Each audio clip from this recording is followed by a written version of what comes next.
Muito boa noite a todos. Nem teria necessidade da nossa palestra aqui, porque a canção nos eleva, né? Faz com que nós busquemos outras esferas espirituais mais elevadas. Então, seria desnecessário, mas estamos convidados, fomos convidados a estarmos aqui, não é? Vamos procurar fazer a nossa parte. É isso aí. Bom, pessoal, hoje eu sempre costumo trazer uma mensagem. Claro que toda mensagem, ela se volta para o Evangelho, não é? Mas eu sempre procuro trazer uma mensagem do Evangelho segundo o Espiritismo, porque o Evangelho de nosso Senhor Jesus Cristo deve ser a base da nossa vida. Buscar, entender, compreender e vivenciar os ensinamentos do Cristo deveria ser um padrão, ou pelo menos uma tentativa de ser um padrão para a nossa caminhada, para a nossa jornada. E entender as letras do Evangelho, entender a mensagem de Jesus, ela é fundamental para a nossa vida. Então nós trouxemos aqui, estamos trazendo do Evangelho segundo o Espiritismo, no seu capítulo 6, cujo título é O Cristo Consolador. E nós vamos encontrar também essa mesma passagem no evangelista Mateus, no capítulo 11, dos versículos de 28 a 30.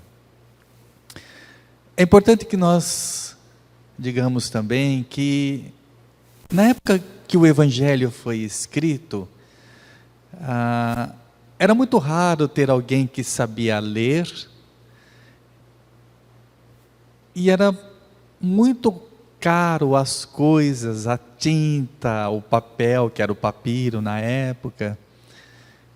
E por que eu digo isso?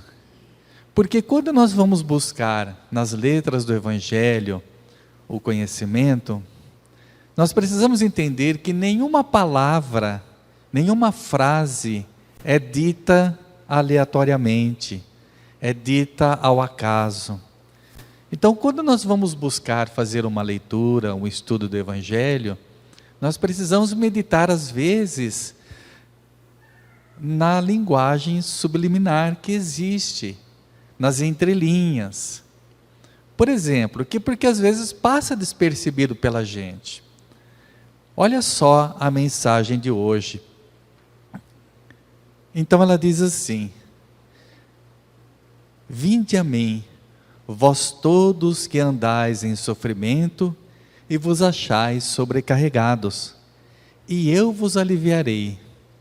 Tomai sobre vós o meu jugo e aprendei de mim, que sou manso e humilde de coração, e achareis repouso para as vossas almas, porque o meu jugo é suave e o meu fardo é leve. Essa passagem, ela é, como todas as outras, muito significativa,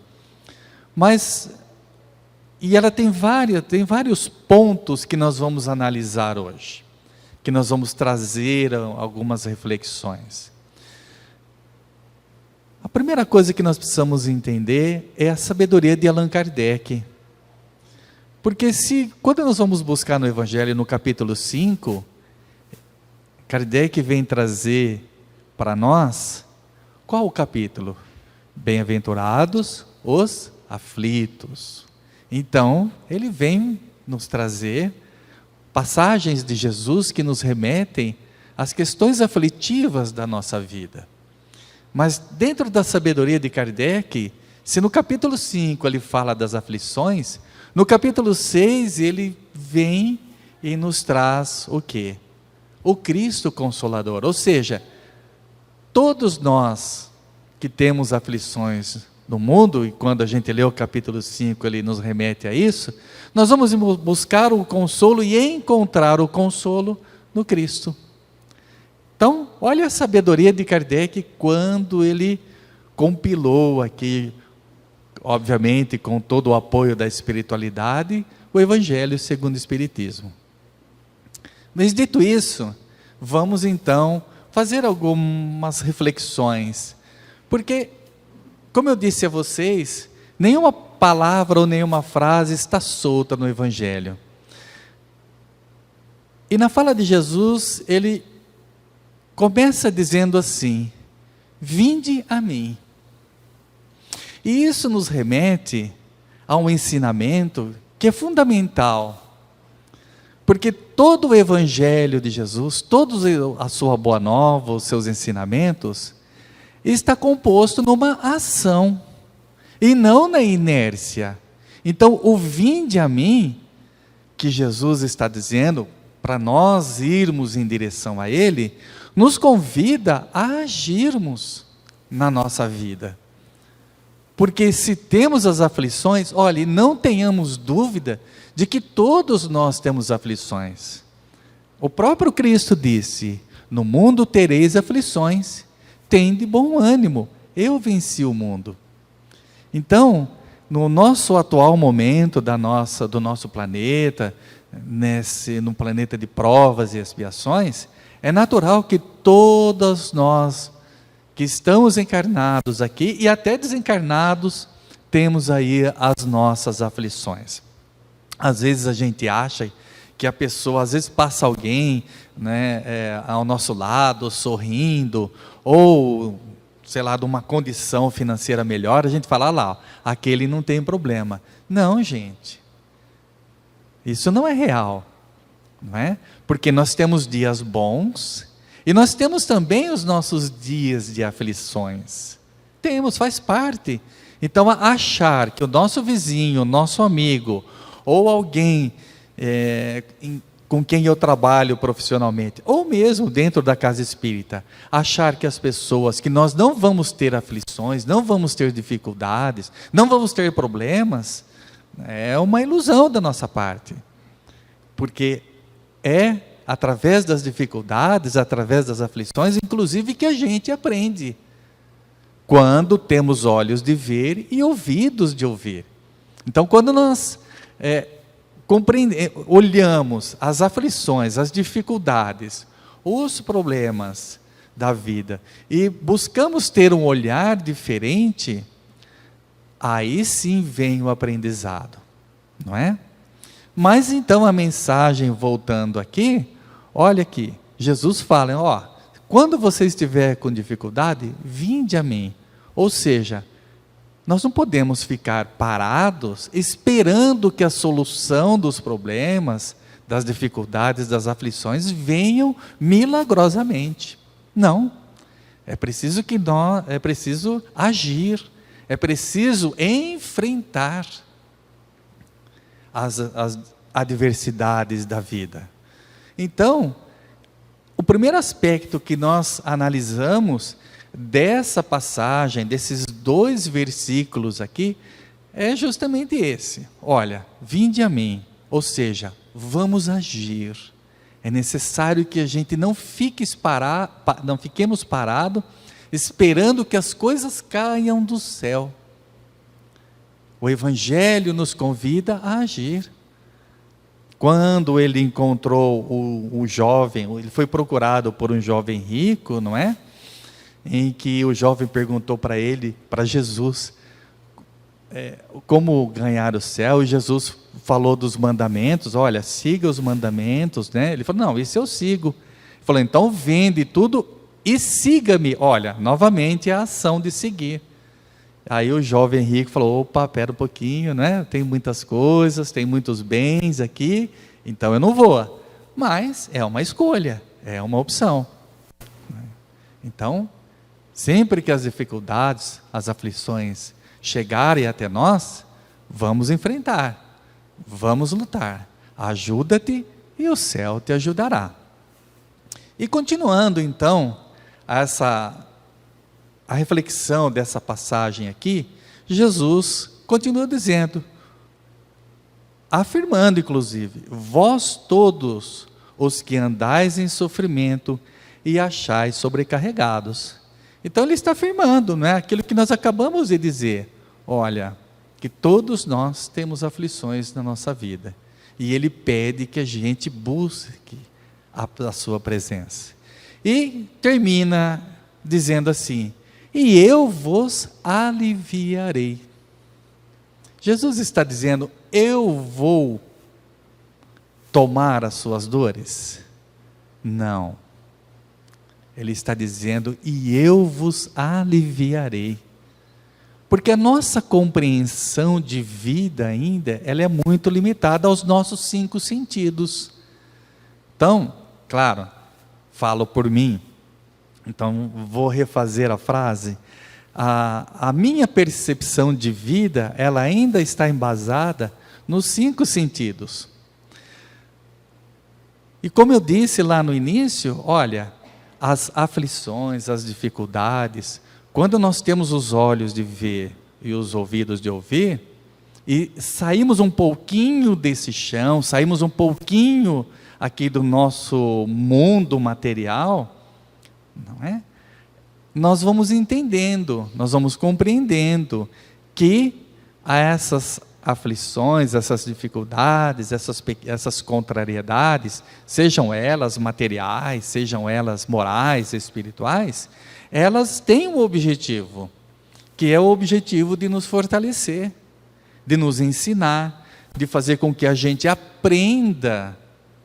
Então nós não podemos mais dizer por aí, falar, porque eu estou sofrendo, Deus esqueceu de mim. Não, essa é uma visão limitada, uma visão pequena nossa, porque é através desses aprendizados que nós crescemos, que nós evoluímos, e o objetivo de estarmos aqui neste mundo é justamente evoluirmos, é justamente aprender.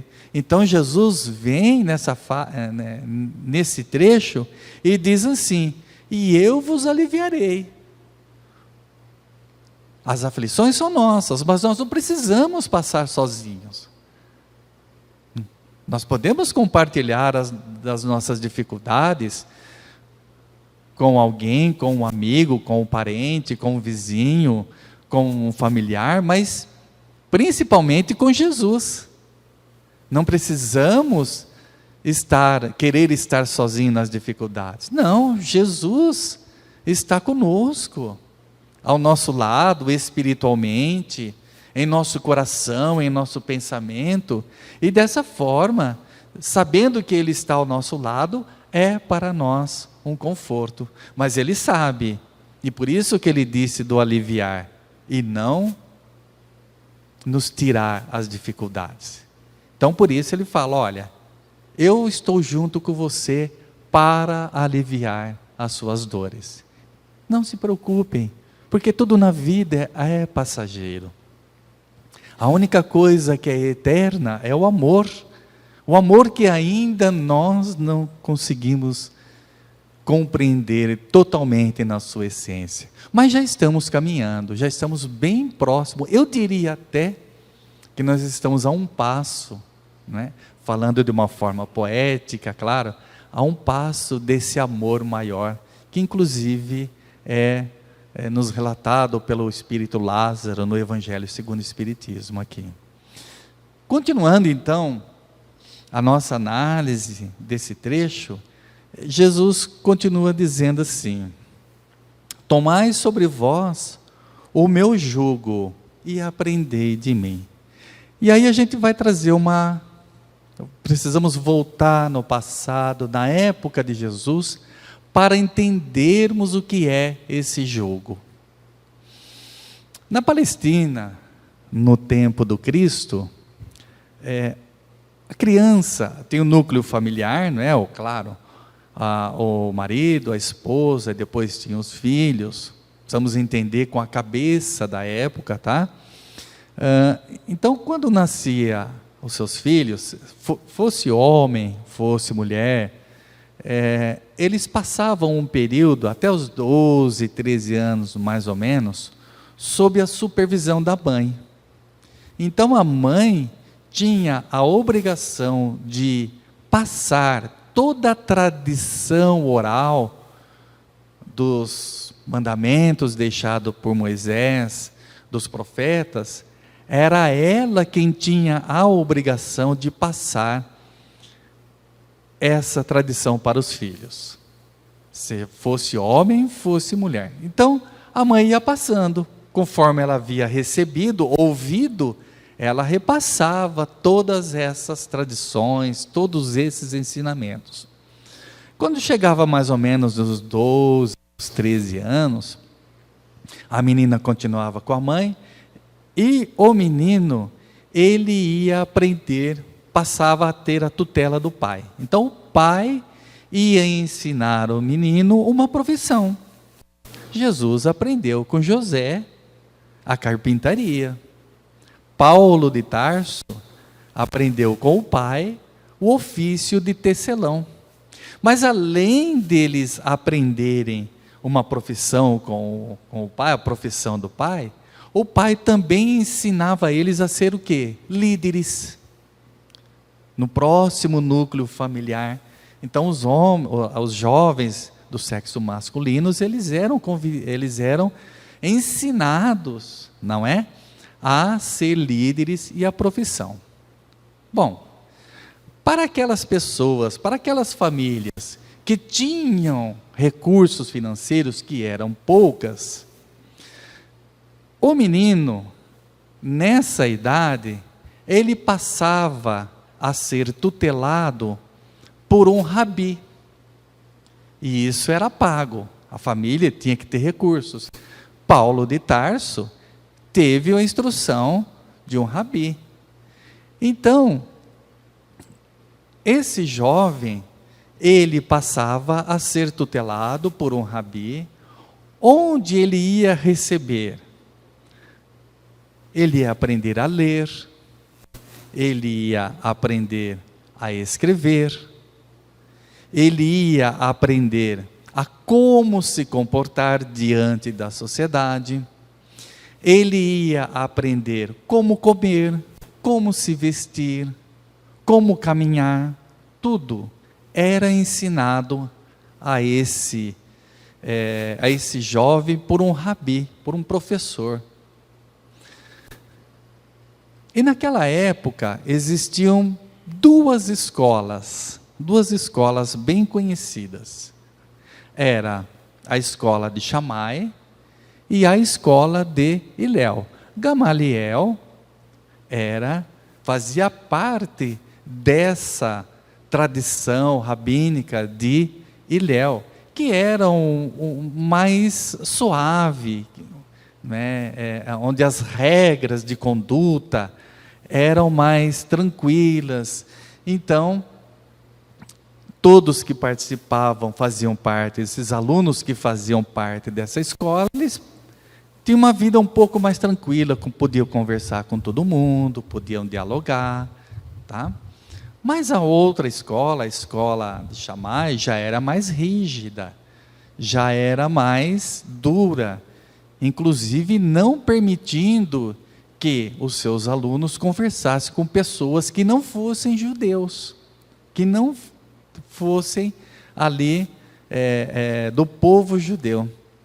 Então, havia essas duas escolas, e tinha uma tradição, aí que nós vamos chegar no contexto, tinha uma tradição de que, quando alguém chegava para um desses alunos, e queria saber de qual escola que ele participava, ele perguntava assim: a qual jugo você está subordinado?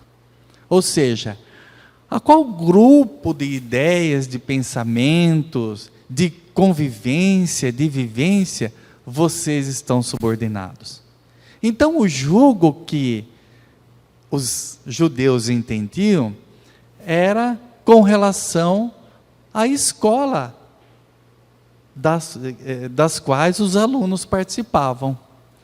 Ou seja, o jugo era um conjunto de regras, de normas, de conduta, que cada jovem, cada aluno precisava seguir rigorosamente. Então, olha só. Então Jesus vem e diz assim: tomai sobre vós o meu jugo. Ou seja, ele está dizendo: venha, para você que está com dificuldade, venha e siga o conjunto de normas, de regras que eu quero trazer para vocês. E ele continua dizendo: e aprendei de mim. E qual é esse conjunto de regras que Jesus, porque ele já dá uma dica aqui, não é? Qual é esse conjunto de regras que Jesus vem nos dar lá? E aprendei de mim, que sou manso e humilde de coração. Então, para quem quer encontrar a consolação e seguir o jugo de Jesus, é necessário a mansidão e a humildade. E quando nós vamos buscar no significado, no sentido da mansidão ou da brandura, não é? Nós vamos encontrar tudo o que nós somos, não é? Serenidade, calma, equilíbrio. Então, para quem quiser encontrar no Cristo a sua consolação, é necessário que nós busquemos, quando Jesus nos convida à mansidão, à brandura, termos serenidades na nossa vida. E aí nós vamos encontrando, não é? O quanto que nós somos serenos nas situações do nosso dia a dia. Então, será que cada um de nós, quando entramos em contato com o Evangelho de Jesus, entramos em contato com esses ensinamentos maravilhosos, nós estamos trazendo essa brandura, essa doçura para as nossas vidas? Porque se nós não fizermos isso, o Evangelho, os ensinamentos do Cristo, são apenas palavras, são apenas frases. A serenidade, essa busca pela serenidade, ela passa pelo entendimento do que seja a vida, pelo entendimento e pelo respeito que nós precisamos ter para com o nosso próximo, independente daquilo que ele faça para nós. Não vamos confundir brandura, tá, com aceitação de tudo que fazem para nós. Porque eu posso ser enérgico com brandura. E a brandura, a mansidão, ela é íntima. Eu posso falar para o outro, ou corrigir o outro, melhor dizendo, de uma forma com que ele não vá se sentir humilhado. E principalmente com a nossa paz interior. Porque o que nós mais queremos na nossa vida é justamente ter paz. E como ter paz se ainda existe em nós o conflito? Se ainda em nós existe a brutalidade, existe a mágoa, o ressentimento? Então nós vamos encontrando nesse sentimento, na mansidão, uma serenidade, uma calma que precisamos buscar. E precisamos entender que, se hoje nós ainda não as temos, é através do exercício, através do exercício diário que nós vamos encontrando. Voltamos lá no início da ação, né? O vinde a mim. Então nós não vamos receber aí a mansidão, a brandura de mão beijada. Não, é necessário o nosso esforço.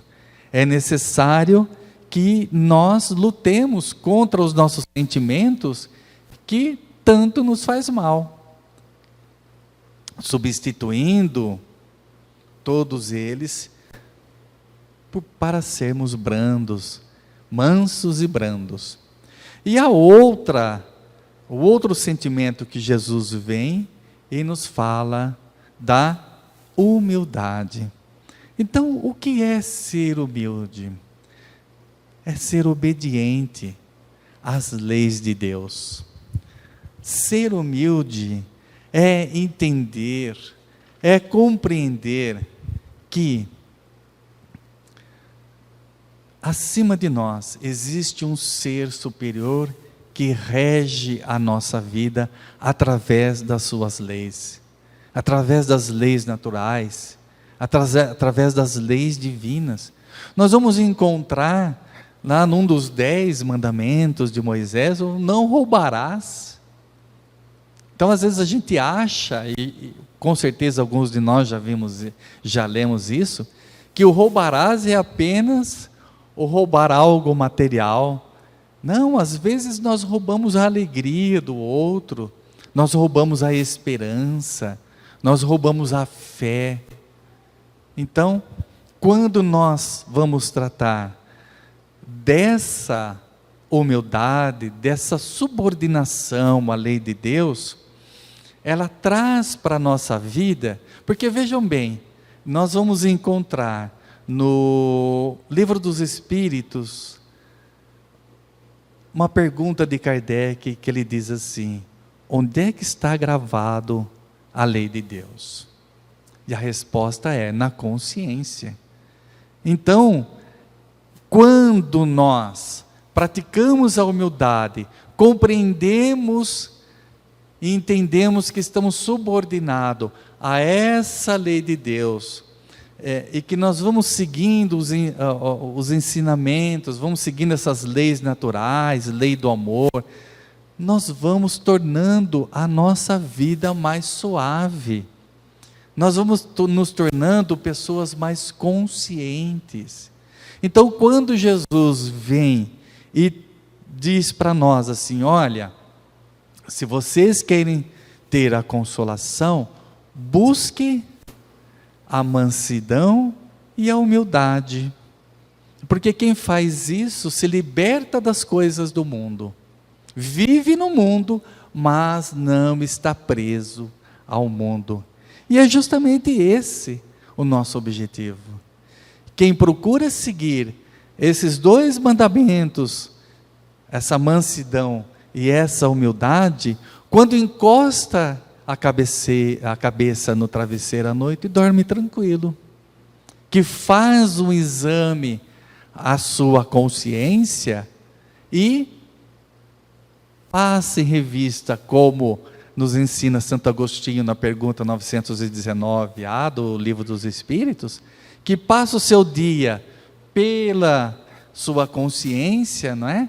E vê que consegue ter aí então uma noite mais tranquila.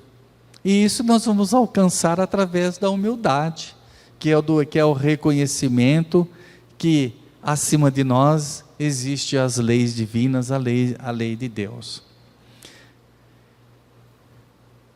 E Jesus continua dizendo então: e aí achareis o repouso para as vossas almas. Foi o que nós acabamos de dizer, não é verdade? Então, quando nós vamos seguindo esses 2 mandamentos, nós vamos ter paz, nós vamos ter repouso, e nada nos afetará.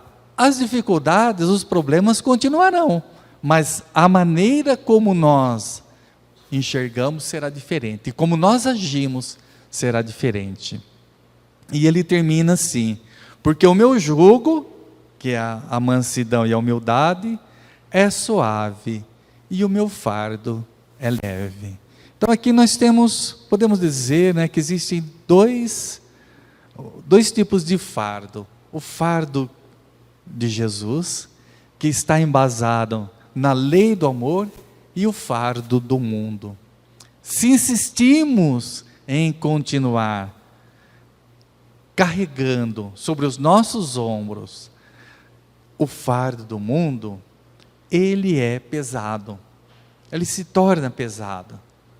Mas se nós optarmos, e aí é uma decisão nossa, por levarmos o fardo que Jesus nos traz, aí a nossa vida, como eu já disse também, se torna mais leve, mais suave, mais branda.